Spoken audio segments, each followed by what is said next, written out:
एक दफ़ा ना हज़रत अबू बकर सिद्दीक और जनाबे उमर फारूक की ना किसी बात में शक्कर रंजी हो गई, इख्तलाफ राय हो गया। तो जनाबे उमर जरा डाढ़ी तबीयत के बंदे थे, डांट दिया अबू बकर सिद्दीक को। तो सिद्दीक एक बार नरम बंदे थे, माड़े दा की काम मोहम्मद नस जाना या रोना। तो वो गा के ना तो पहले घर रोए, फिर हुजूर के पास चले गए। जनाबे उमर कहते मुझे भी ख्याल आया कि यार ये मुझे नहीं करना चाहिए था। थोड़ी देर के बाद अच्छे लोग जो होते हैं उनका गुस्सा जल्दी उतर जाता। कहते मैंने जाके जनाबे सिद्दीक अकबर के दरवाजे पे दस्तक दी तो पता चला वो तो घर ही नहीं। मैं समझ गया, मैं डर गया, मेरी टांगे कांपने लगी। क्यों डर रहे हो उमर? फरमाने लगे इसलिए डर रहा हूं कि अबू बकर जब अपने घर नहीं होते तो दरवाजा रसूल पे हो। सारी बात तो सुना दी होगी। फरमाते मैं नबी पाक की बारगाह में पहुंचा, सामने अबू बकर बैठे हैं, पुश्त मुबारक मेरे करीम रसूल की काबे की जानब, चेहरा सिद्दीक अकबर की जानब, दोनों की गर्दनें झुकी हुई। जनाबे उमर पाक फरमाते हैं कि मैं बैठा था और सोच रहा था, सलाम ली, जवाब मिला, पर गर्दनें नहीं उठाई दोनों ने, मुकद्दस गर्दनें झुकी रही। मैं सोच रहा था कि अब हुजूर मुझे डांटेंगे तो मैं सिद्दीक के पैर पकड़ूंगा, मैं अली को सिफारिशी बनाऊंगा, मैं मिन्नत करूंगा, लेकिन कोई बोले तो बात बने ना। कहते जब देर हो गई, ये सुकूत भी बड़ा मुश्किल होता है।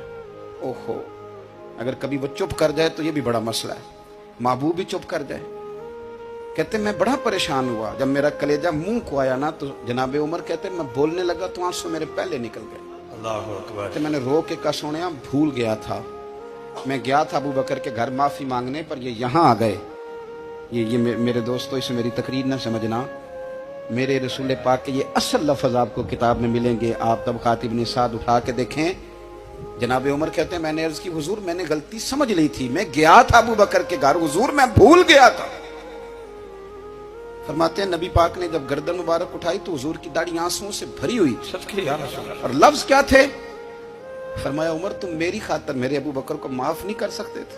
आप बात को समझे, ये नहीं फरमाया अबू बकर ने गलती नहीं की, फरमाया छोड़ नहीं सकते थे, तुम मेरी वजह से मेरे साहब को छोड़ नहीं सकते थे। फिर हुजूर ने फरमाया उमर ये सारा मक्का तलवारें लेके मुझे कत्ल करने आता था, यार ये अकेला था, इसने खोल के बाजू कहा था कि जो हुजूर तक जाएगा मेरी लाश से गुजर के जाएगा। पर मैं दुनिया भूल जाती है, मुझे याद है अबू बकर सिद्दीक ने माल भी दिया, औलाद भी दी, मेरी खातर छोड़ नहीं सकते थे। जनाब उमर कहते हैं मैं उसके बाद समझ गया कि मेरे मुस्तफा की रजा इसी में है कि अबू बकर को राजी रखा जाए। सुभान अल्लाह।